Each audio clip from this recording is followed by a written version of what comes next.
मेरे जीवन में स्त्री साहित्य पर और स्त्री आलोचना पर एक पहली और आखिरी सेमिनार है। नहीं, इसका रीजन अपनी सीमा में जानता हूँ।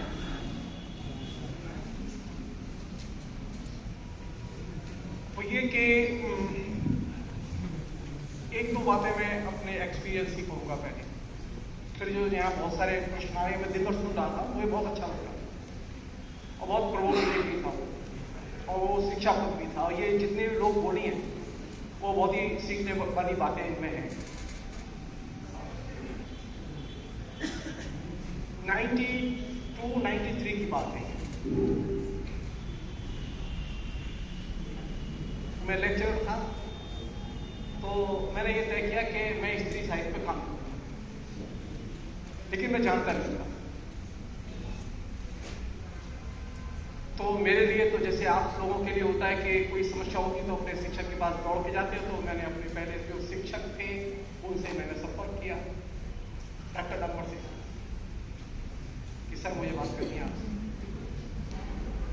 मैंने अपने लिए 8 लोगों की एक लिस्ट बनाई, उसमें 4 पुरुष और 4 उस समय धीरे धीरे जो स्थापित हो रही थी वो प्रसिद्ध लेखिकाएं।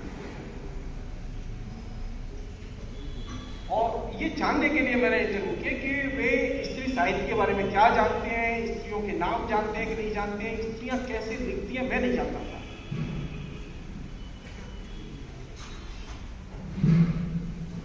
मैं बहुत ही विनम्रता से कहना चाहता हूं, मैंने चंद्रमणि सिंह जी से लंबा इंटरव्यू किया, मैंने सुकुमार मिश्र जी से 2 घंटे का इंटरव्यू किया, नामवरजीत सिंह से 2 घंटे का इंटरव्यू किया, मुरली मनोहर प्रसाद सिंह से 2 घंटे का इंटरव्यू किया। और मैं बड़ा दुखी इस बात से कि कोई भी मुझे 10 औरतों के नाम नहीं पता। वो कैसेट मेरे पास आज भी सुरक्षित है। मैं गया था इसलिए कि मुझे नाम पता चल जाए तो मैं लाइब्रेरी जाना शुरू कर दूंगा।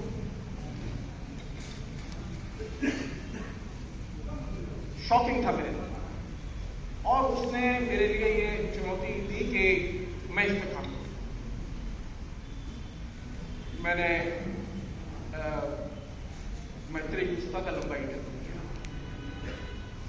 मृदुला गर्ग का लंबा इंटरव्यू किया,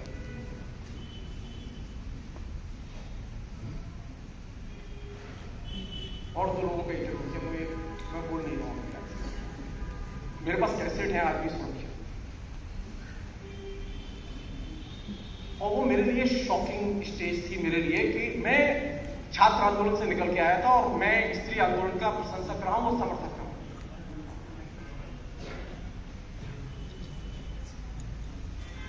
और जब मैंने काम शुरू किया तो मैं नेशनल लाइब्रेरी में बिना ये सोच के घुस गया कि जो भी स्त्री मिलेगी मैं उसे पढ़ता जाऊंगा, और मेरा काम बढ़ता चला गया और मैं पढ़ता गया। और अल्टीमेटली मेरे पास एक पुस्तक थी जो बाजार में है, स्त्रीवादी साहित्य विमर्श के नाम से। मैं स्त्री आलोचना, स्त्री विमर्श में आउटसाइडर हूं। असल दखल और हक उन्हीं का है जो यहां बैठी है।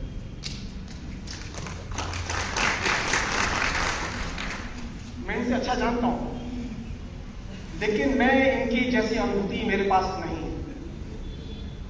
स्त्री साहित्य की, स्त्री आलोचना की पहली शर्त है स्त्री अनुभूति का होना।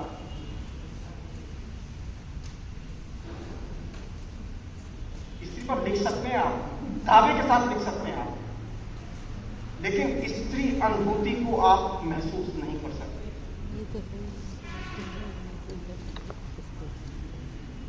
स्त्री और पुरुष का संसार अनेक चीजों में एक जैसा दिखता है, लेकिन वो एक जैसा होता नहीं है। जानते हैं स्त्री की सबसे खूबसूरत चीज क्या है? ये नहीं कि ये बहुत सुंदर है। स्त्री की सबसे खूबसूरत चीज है कि स्त्री जब भी आपके सामने दाखिल होती है, विषय के तौर पर, लेखिका के तौर पर, मंच पर जब भी दाखिल होती है, वो चीजें जैसी हैं उन्हें वैसी नहीं रहने देती है, वो डिस्टर्ब करती है, वो यथास्थिति को अस्त व्यस्त करती है, और यही उसकी ताकत है। हम इसे समझने की कोशिश ही नहीं करते कि ये औरत करती क्या है। हमको लगता है वो खाना बनाती है, बच्चे पैदा करती है, वो सेक्स करती है, वो कपड़े पहनती है, वो सस्ती है, वो आंदोलन करती है। ये सब बाह्य क्रियाएं हैं। इसलिए जब आप स्त्री आलोचना में दाखिल होंगे और स्त्री साहित्य पर दाखिल होंगे तो ये एकदम रपटन भरी सड़क है। आप जितनी बार खड़े होंगे उतनी बार रपट के गिरेंगे। आप सतर्क खड़े हो ही नहीं सकते। और ये ताकत किसकी है जो आपको बार बार रपटने के लिए मजबूर करती है?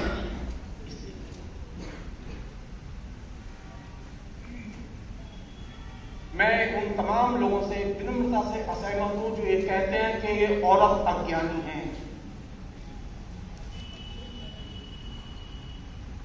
मैंने अपनी किताब में भी लिखा था, पेड़ों की ऋचाएं औरतें लिखें तब भी ये अज्ञानी। कमाल। बृहस्पति की पत्नी हो तब भी ये अज्ञानी, कालिदास की पत्नी हो तब भी अज्ञानी, और तुलसी की पत्नी हो तब भी अज्ञानी। और ये सारी औरतें शिक्षित हैं। नहीं, जब हम स्त्री आलोचना पर बात करें तो यह चीज ध्यान रखें कि यह बहुत बुनियादी प्रश्न है, स्त्री का दर्शन क्या है। क्योंकि बौद्ध दर्शन के पास में, बौद्ध धर्म के पास में एक दार्शनिक परंपरा है, इस्लाम के पास में एक दार्शनिक परंपरा है, हिंदू धर्म के पास में भी एक दार्शनिक परंपरा है। लेकिन स्त्रियों की दार्शनिक परंपरा कौन सी है?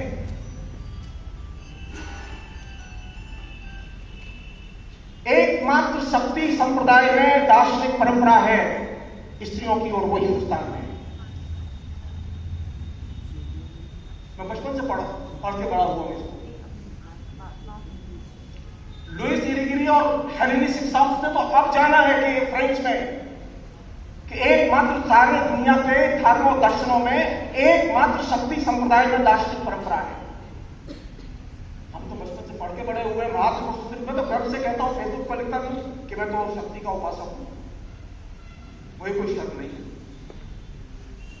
मैं फेमिनिस्ट भी हूं, वही कोई शर्त नहीं।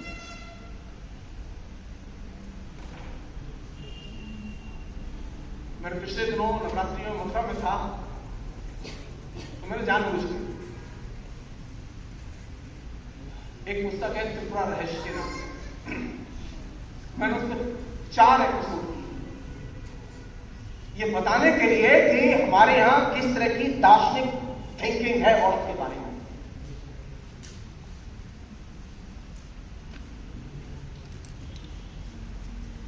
मैं बहुत साफ कहना चाहता हूं कि हिंदुस्तान की स्त्रियां और हिंदुस्तान के स्त्रियों की परंपरा विचारवान स्त्रियों की परंपरा रही है। दिक्कत यह है कि हम ये स्वीकार करने के लिए तैयार नहीं होते कि ये विदुषी है। होंगी प्रोफेसर, विद्वान तो मैं हूं, ये तो अफलाती हैं बोलते हुए। 2006 में आके नामवर जी ने पहली बार किसी स्त्री पर लिखा और बोला। सारी उम्र गुजर गई उनकी, सारी उम्र उपहास करते रहे।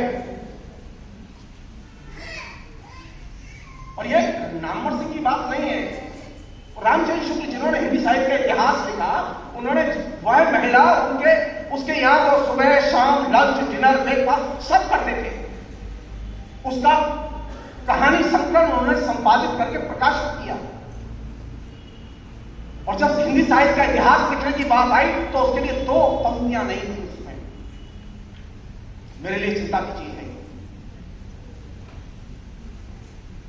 ये जो मेरा जो पुरुषत्व है ना, ये मेरा जो अहंकार है कि ज्ञानी तो मैं हूं और ये औरतें ज्ञानी नहीं होती, ये सारी समस्या की जड़ है।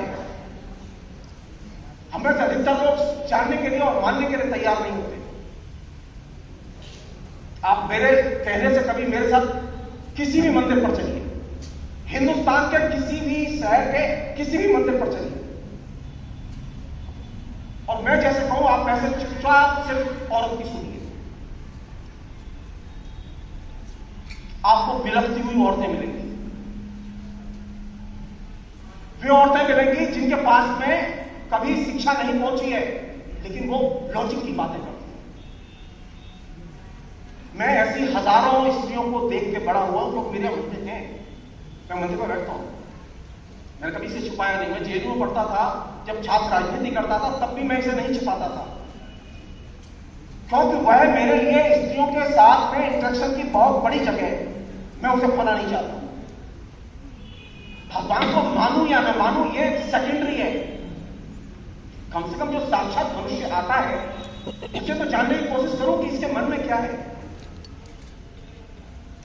मैं जो चीज साफ कहना चाहता हूं वो ये कि स्त्री के पास में ज्ञान होता है और उसे वो आर्टिकुलेट करना भी जानती है, उसकी डिग्रियां नहीं देती। मैं इस बात से सहमत नहीं हूं कि स्त्री जो बोलती है वो सब आलोचना होती है। मैं वो साफ कहना चाहता हूं, आलोचना एक अलग जेनर है, बातचीत एक अलग जेनर है। जब हम कहते हैं स्त्री आलोचना तो इसका मतलब यह कि आलोचना का मतलब वह गद्य जो मुझे मूल्य बोध दे। आलोचना का अर्थ है मूल्य की सृष्टि करना, लेकिन हर चीज आलोचना नहीं होती। अब मैं थोड़ा सा ये हिंदी जगत में जो चलता रहा है एक दो बातें उसके बारे में ज्यादा नहीं कहूं, क्योंकि 7 दिन भर से बैठे हुए हैं और सब थके हुए हैं।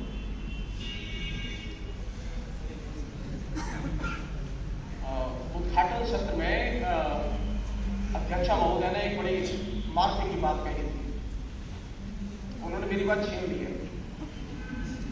जब मैंने ये जो स्त्री साहित्य विमर्श नाम की पुस्तक लिखी तो मेरे सामने एक पहली समस्या ये थी कि आखिर ये पुरुष लेखक इनके पास ज्ञान आया कहां से? ये इतने अक्लमंद नहीं होते, पुरुष इतने अक्लमंद नहीं होते। ये लड़कियां जितनी बैठी हैं वो ज्यादा अक्लमंद है लड़कों की तुलना में, बहुत साफ कह रहा हूं।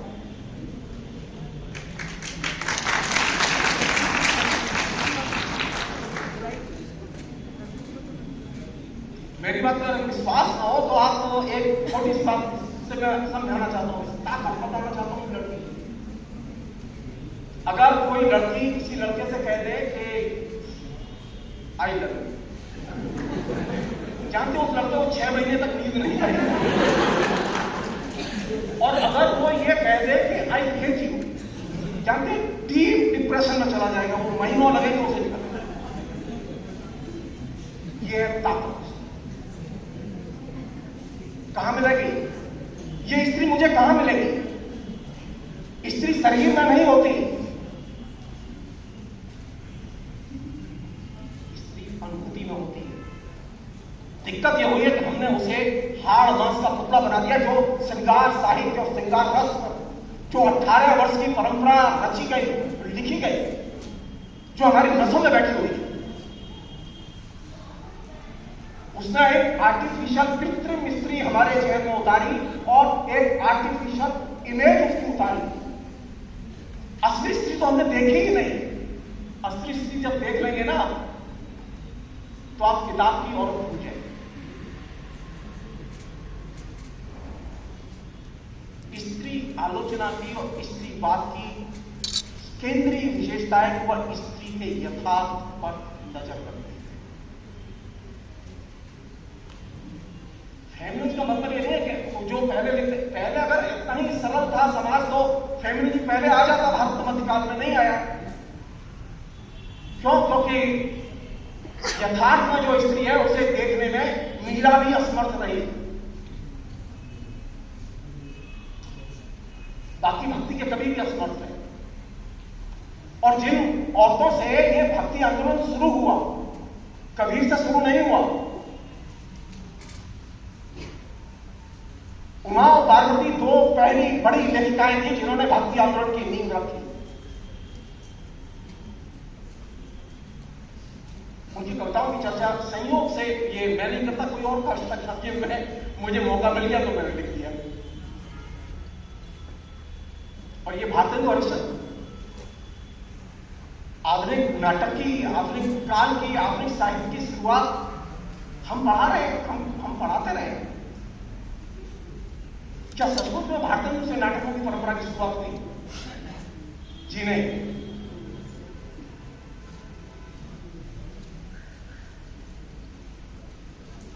राजस्थान में 19वीं शताब्दी में भारतीयों के जन्म के पहले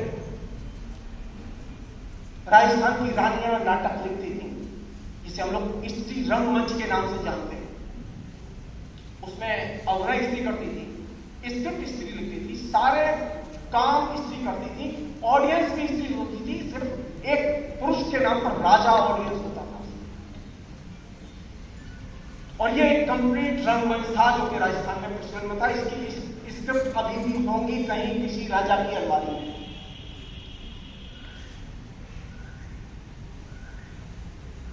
सुधा सिंह ने जो सुबह जिस ज्योतिर्मय देवी का नाम लिया था, उस ज्योतिर्मय देवी ने अपने संस्करणों में, क्योंकि उनके पति जोधपुर में किसी दरबार में मुंशी थे, उन्होंने उस स्त्री रंगमंच को अपने समय में देखा था और उसके बारे में लिखा था पहली बार। और जिस समय का वो वर्णन करती है वो समय भारतीय के उद्भव और विकास के पहले का समय। तो हमें तो मालूम ही नहीं है कि स्त्री रंगमंच से आधुनिक हिंदी रंगमंच की शुरुआत होती है, स्त्री की कविता से कबीर की कविता की शुरुआत होती है। हम तो इसे पढ़ाते ही नहीं। क्योंकि अगर हम इसे पढ़ाएंगे तो सारा पैराडाइम शिफ्ट हो जाएगा। जो हमने ढांचा बनाया है हिंदी साहित्य के इतिहास का, जो शुक्ल जी ने हमें दिया है, वो सारा ढांचा एकदम धराशायी हो जाएगा। एक और चीज, बहुत ही जरूरी चीज, स्त्रियां जो भी लिखती हैं, जैसा भी लिखती हैं, कच्चा, पक्का, रद्दी, बढ़िया, सुनहरा, सब कुछ प्रकाशित होना चाहिए, दोबारा प्रकाशित होना चाहिए। सोचना चाहिए हमें, जैनियों के यहां जैन स्त्रियों का लेखन सुरक्षित है, बौद्धों के यहां बौद्ध स्त्रियों का लेखन सुरक्षित है। जो हिंदू समाज और हिंदू धर्म है, इसमें हिंदू स्त्रियों का लेखन सुरक्षित नहीं रहा। ये हमारी आपकी जिम्मेदारी बनती है कि इसको हम सामने लाएं।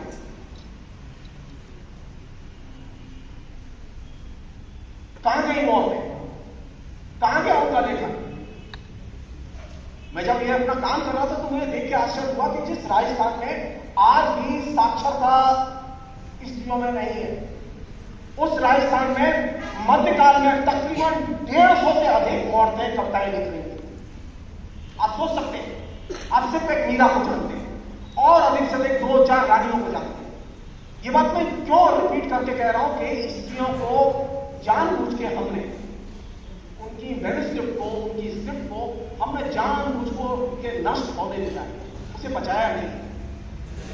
वे स्त्रियां बच गई जो जैनियों के यहां थी, उनका लेखन मिल जाता है, बौद्धों के यहां थी, उनका लेखन मिल जाता है, लेकिन जो हमारे यहां थी उनका लेखन नहीं मिलता, क्योंकि हमने कभी स्त्रियों के लेखन को सुरक्षित और संरक्षित करने का काम नहीं किया। तो स्त्री साहित्य की और स्त्री आलोचना के विकास की पहली शर्त है कि स्त्रियों ने जो कुछ भी लिखा है, ABCD सब कुछ सहेजा जाना चाहिए। दूसरी चीज वो ये कि स्त्री पर जब हम बात करें तो, और वो भी स्त्रीवादी दृष्टिकोण से बात करें, स्त्री 1930 में और 1900 में नहीं रहती, स्त्री मध्यकाल में भी नहीं रहती, स्त्री सामने रहती है। स्त्री का दृष्टिकोण वर्तमान से शुरू होता है और वर्तमान पर बात की जानी चाहिए। स्त्री साहित्य पर जब भी बात की जाए, स्त्री आलोचना पर जब भी बात की जाए, तो वर्तमान के परिदृश्य पर बात की जानी चाहिए। हमारी दिक्कत ये हो गई कि हमने वर्तमान को हाथ लगाने से एकदम कांपते हैं, डरते हैं, को डिस्टर्ब करता है। स्त्री कहां है? स्त्री का साहित्य कहां है? स्त्री की आलोचना कहां है वर्तमान में? आप जरा देखिए, आप ये देखिए कि स्त्री का जो सामाजिक परिवेश है वर्तमान में वो कैसा है। आज सबसे कहा जा रहा है, स्त्री से कहा जा रहा है, स्त्री साहित्य से कहा जा रहा है, सबसे कहा जा रहा है आप सहमति के मॉडल में कन्वर्ट करिए अपने को। और स्त्री बाई नेचर ये तो वहां से वो प्रतिरोध करते हुए निकल के आई थी, वो डिस्टर्ब करते हुए निकल के आई थी, और अब वो फिर उसे कन्वर्ट कर दिया जा रहा है सहमति के मॉडल में कन्वर्ट करने की कोशिश। एक स्त्री जब कहानी लिखती है या कविता लिखती है या कोई भी संस्मरण लिखती है या लव लेटर लिखती है या व्हाट्सएप मैसेज करती है,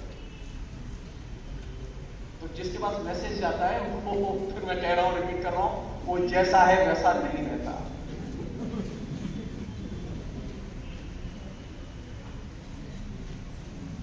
स्त्री को अगर हम स्पेस देंगे, स्त्री की पास देंगे, तो स्त्री यथार्थ को बदलने में हमारी मदद करेगी।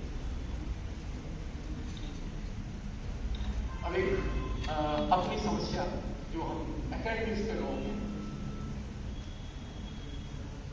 मैंने जब एक काम शुरू किया तो मेरा बड़ा उपहास कर रहे थे मेरे दोस्त जो मेरे डिपार्टमेंट में हुआ करते, ये क्या, ये स्त्री लेखन, क्या स्त्री आलोचना, ये क्या चीज है, ये क्या आप और रोज कितनी उड़ाई जाती है। स्त्री पर लिखना या दलित पर भी लेखन हो सकता है। ऐसा नहीं है कि पहली बार दलित लिख रहे हैं। नामवर सिंह जैसे लोग अच्छी तरह से जानते हैं और दूसरे लोग अच्छी तरह से जानते हैं, दलित पहले भी लिखते रहे हैं।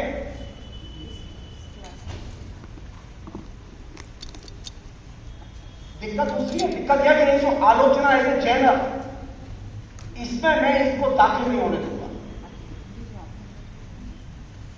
ये मेरी जगह है। फिलॉसफी एज ए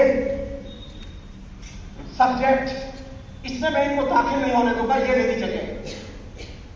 दलित नहीं आ सकता इसमें, नहीं आ सकती इसमें, नहीं, इसमें दलित भी आएंगे, स्त्री भी आएंगी, इसमें और भी कोई आ सकता है जिसको हम बिल्कुल नहीं जानते, कोई भी इसमें आ सकता है। क्यों? स्त्री कहां मिलेगी मुझे, कैसे मिलेगी मुझे? पर्दे में मिलेगी? नहीं। स्त्री के उद्घाटन के लिए, स्त्री को अर्जित करने के लिए और स्त्री को स्वयं अपना स्पेस अर्जित करने के लिए डेमोक्रेसी चाहिए। पहले जो सत्रों में जो चर्चा हो रही थी, उद्घाटन सत्रों, सेकंड सत्र में, उसमें जो चीज थी जिस पर कि आपका मैं ध्यान, जो कहा गया मैं उस पर ध्यान नहीं खींच रहा हूं आपका, क्योंकि जो लोग बोले बहुत ही शानदार ढंग से बोले। वे सारी औरतें किसी न किसी रूप में आधुनिक दृष्टिकोण और फ्रीडम मूवमेंट, इन दो चीजों से इंटीग्रेट करके चल रही है। दुर्भाग्य की बात है ये कि पिछले 75 वर्ष में जिन महिला लेखिकाओं ने लिखा है,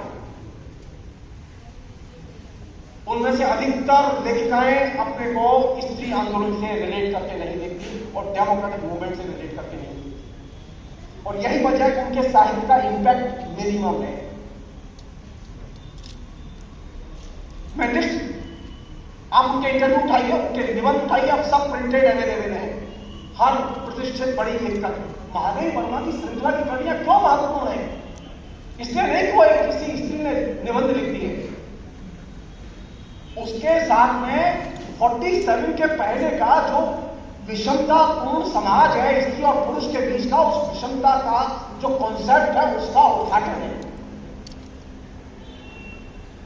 47 में हम जब फ्रीडम हमें मिली तो हम एक नए पैराडाइम में दाखिल होते हैं जो कि समानता का पैराडाइम है। अब हर चीज समानता के दृष्टिकोण से देखी जाती है।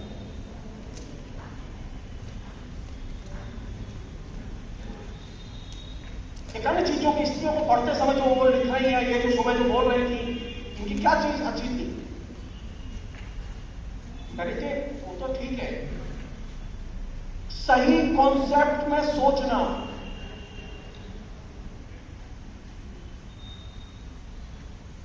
वो चाहे वो जो जिसका इन्होंने वो चारू सिंह ने जिसका जिक्र किया लेखा, तो वो शानदार ढंग से कॉन्सेप्ट में बातें करना।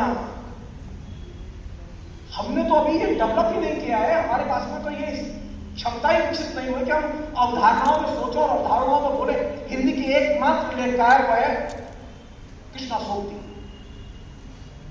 जो अपनी बात कॉन्सेप्ट पे कहती है और सही कॉन्सेप्ट पे कहती है, ताकि किसी भी नेता के पास में कोई कॉन्सेप्ट नहीं, उसे बस बोलना है, उसे बताना है, अपनी फीलिंग एक्सप्रेस करनी है, और वो अपनी फीलिंग्स को एक्सप्रेस करने के लिए जो गद्य लिख रहा है वो गद्य लिखेगी, पद्य लिख रहा है पद्य लिखेगी, वो कॉन्सेप्ट में नहीं सोचती।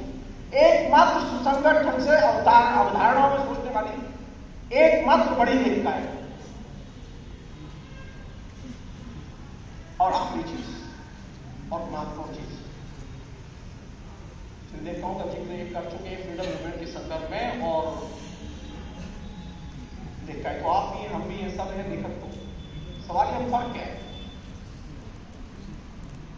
क्या महादेव वर्मा ही परंपरा में आ जाएंगे? नहीं आएंगे। महादेव वर्मा की और कृष्णा सोमती की परंपरा में आने के लिए लेखक नहीं, लेखक नागरिक का कॉन्सेप्ट होना चाहिए। तो हम नागरिक का बोध तो पैदा ही नहीं करना चाहता हमारा लेखक और लेखिका, तो वो एंजॉय कैसे करेगा? वो सेल्फ को, अपने को अर्जित कैसे करेगा? अपने को अर्जित करना, अपने को व्यक्त करना, और जो धुरी है उसकी, जिसे बड़े अच्छे से कहती हैं लड़कियां, आप कोई बात पूछो तो इनसे, मेरा मन है, मेरा मन है तो बैठूंगी, मेरा मन है चली जाऊं। कहां से संचालित हो रही है औरत? कौन सी चीज है इसकी ड्राइविंग फोर्स? नवजागरण में कौन सी चीज मुझे दी जो कि मैं व्यक्त करूं? वो है मेरी इच्छा। स्व की पहचान और स्व को व्यक्त करने की इच्छा। मेरी जो इच्छा होगी वो मैं करूंगी। ये जो फीलिंग है, ये फीलिंग बहुत ही ताकतवर फीलिंग है। संयोग देखिए कि अब एक संदर्भ बदल गया है।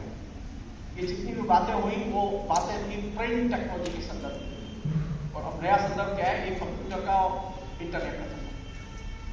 आज की डेट में जो भी स्त्री विमर्श होगा, वो स्त्री विमर्श प्रिंट टेक्नोलॉजी के संदर्भ में जो धारणाएं बनाई गई थी उससे आगे का विमर्श होगा। वहां जाके आप कोई निष्कर्ष नहीं निकाल सकते। वालिंग थे और स्त्रीलिंग था, पुल्लिंग था, ये चीजें थी, लेकिन अब इंटरनेट का कोई लिंक नहीं होता। इंटरनेट के कम्युनिकेशन में सबसे बड़ी ट्रेजेडी जो घट रही है, जिस पर कि हमारे अधिकतर लेखक ध्यान नहीं दे रहे थे। आज पहले था कि अगर एक लड़की कहीं छोटे शहर की बता रहा हूं, महानगरों में थोड़ा सा कम था, किसी लड़के से बात करती, पता चल जाए घर में किसी को कि वो लड़के से बात करी, तो घर में बड़ी ठुकाई होती थी लड़की। आज स्थिति है कि हर लड़की के पास मोबाइल, और मोबाइल में 10-20 लड़कों के नंबर। अच्छा, वो नक्शे के साथ तो उसके क्लासमेट फोन करते हैं और घर में ही लोगों के सामने बात करते हैं नक्शे के साथ। ये जो बाउंड्री थी उसकी, जहां ये लड़का अनटचेबल था, उससे बात करना भी मुश्किल था उसके लिए, ये बाउंड्री कोलैप्स कर चुकी है। आज आपके सारे कॉन्सेप्ट, सारे विमर्श यहां से तय होंगे कि इंटरनेट का संदर्भ क्या है और कंप्यूटर का संदर्भ क्या है।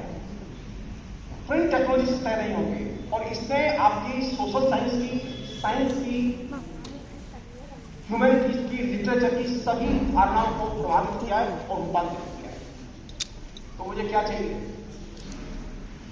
मुझे एक चीज चाहिए, मुझे एक ऐसा परिवेश चाहिए जिस परिवेश में ये लड़की बिना किसी बाधा के अपने घर से निकल के स्कूल, कॉलेज, यूनिवर्सिटी, कैफेटेरिया जा सके। मेरी मुसीबत जानती क्या है?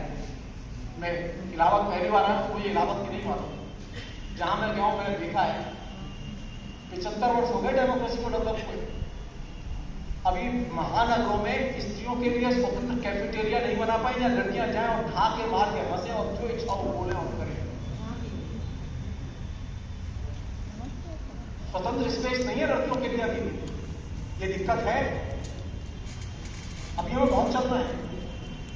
मुझे लड़कियों के लिए स्वतंत्र स्पेस चाहिए, जहां लड़कियां अपने मन से जो इच्छा हो कर सके, जैसे इच्छा हो खा सके, बोल सके, बैठ सके, और वहां लड़के ना हो। मैं खासतौर पर कह रहा हूँ, कोई स्पेस अभी बना नहीं, तो आप विकसित कर धीरे धीरे प्रोसेस में कौन सी चीज मुझसे छूटनी नहीं चाहिए। डेमोक्रेसी, मैं रिपीट कर रहा हूं, डेमोक्रेसी आपसे छूटनी नहीं चाहिए। और ये जो मॉडर्न लड़की दिखाई दे रही है, ये मॉडर्न लड़की इसलिए नहीं दिखाई दे रही कि पहले के लोग बड़े विचारवान थे। ये लड़की इसलिए यहां दिखाई दे रही है, औरतें इसलिए दिखाई दे रही है क्योंकि सेकुलराइजेशन की परंपरा ने इनको यहां लाके खड़ा किया है। हमने समाज में धर्मनिरपेक्षता पर तो हमले होंगे, धर्मनिरपेक्षीकरण पर हमले होंगे, तो आप इस स्त्री को बचा पाएंगे? नहीं बचा पाएंगे। मुझे ये स्त्री चाहिए, लेकिन ये स्त्री बचेगी तब, ये अपना विकास तब करेगी जब मैं धर्मनिरपेक्ष परंपराओं की रक्षा करूं, धर्मनिरपेक्षता के कॉन्सेप्ट की रक्षा करूं। बिना इसके ये स्त्री नहीं बचेगी। ये स्त्री कोई जैसे दान पुण्य मुझे नहीं मिली है, ये बहुत कष्ट से, बहुत पीड़ाओं से गुजरी है और अभी भी इसके पास पीड़ाएं अनंत हैं। तो स्त्री के साथ जुड़ने के लिए, स्त्री साहित्य को जोड़ने के लिए बुनियादी शर्त है स्त्री के प्रति कमिटमेंट, अनकंडीशनल कमिटमेंट। और हम जितना इस कमिटमेंट से जुड़ेंगे उतना ही हम स्त्री आंदोलन को पसंद करेंगे। और स्त्री आंदोलन से मेरा तात्पर्य है डेमोक्रेटिक स्त्री आंदोलन। स्त्री आंदोलन तो वह भी है जो कथा, प्रवचन और धार्मिक कर्मकांडों के जरिए हो रहा है और जिसके जरिए स्त्री मोबिलाइज की जा रही है और वो उन्हें अपनी चौहदी में खदेड़कर डाली जाएगी। मेरी चिंता यह है, बड़ी मुश्किल से वो चौहदी के बाहर स्त्री को निकाल के बाहर किया गया है। ये सेकुलराइजेशन के लिए अलग स्पेस स्त्री का तैयार किया जाए। पूरी फ्रीडम मूवमेंट से लेके आज तक की लड़ाई में की है स्त्री किस बहाने इकट्ठी हो, ये क्लास के बहाने इकट्ठी हो, सेमिनार के बहाने। अब वो क्या रहा है, आपने कभी ध्यान दिया हो तो मुरारी बाबू की कहानी कथा होती है तो उसमें 80-80, 60-60, 70-70 हजार पूरा स्टेडियम भरा रहता है औरतों से। मैं कलकत्ता ही बता रहा हूं, मैं कलकत्ता रहा हूं 30 साल। कम्युनिस्ट पार्टी की रैली में आपको 1 लाख औरतें नहीं मिलेंगी। मुरारी बापू की कहानी में और कथा में आपको 80,000, 90,000 स्टेडियम। जब लेफ्ट फ्रंट की सरकार रहते हुए, लेफ्ट फ्रंट के मोर्चे वहां मजबूत रहते हुए 7-7 बार तक सरकार बनने के बावजूद अगर आपकी रैली में 1 लाख औरतें नहीं आती और मुरारी बापू की साधारण सी कथा में अगर 80,000, 90,000 औरतें आती है, इसका मतलब है आपको काम बहुत करना है। तो स्त्री का स्पेस, डेमोक्रेटिक स्पेस और सेकुलर स्पेस बेहद जरूरी है। बिना इसके आप मॉडर्न स्त्री नहीं बना सकते। मॉडर्न स्त्री के लिए डिग्री, एजुकेशन ये चाहिए, लेकिन इसके लिए एक स्पेस और परिवेश चाहिए। और वो परिवेश आपको इन 2 चीजों से ही मिलेगा, जिसका कि फ्रीडम मूवमेंट की औरतों ने जिक्र किया है, बाद की औरतों ने जिक्र किया है, खासतौर पर जो जिनका मैं नाम ले रहा हूं, कृष्णा सोबती का खासतौर पर, तो उसका 70वीं वर्ष है। जब मैं स्त्री के प्रति कमिटमेंट होगा मेरा, तो मैं क्या करूंगा, अदर्स से मेरा प्यार, अन्य के प्रति मेरे अंदर प्रेम की भावना हो। अन्य कोई भी हो सकता है, वो मुसलमान भी हो सकता है, वो ईसाई भी हो सकता है, वो चमार भी हो सकता है, वो हरिजन भी हो सकता है, वो ब्राह्मण भी हो, कोई भी हो सकता है।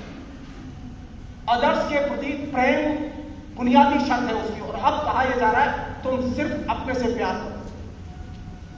मुझे ऐसी एजुकेशन नहीं चाहिए जो सिर्फ अपने से प्यार करना सिखाए। मुझे ऐसी एजुकेशन चाहिए जो अदर्स से, और ऐसा साहित्य चाहिए जो अदर्स के बारे में सोचने के लिए, प्यार करने के लिए उद्बुद्ध करे। और यही स्त्री साहित्य की ताकत रही है। स्त्री साहित्य ने जो मैसेज दिया है वो यही है। फिलहाल बहुत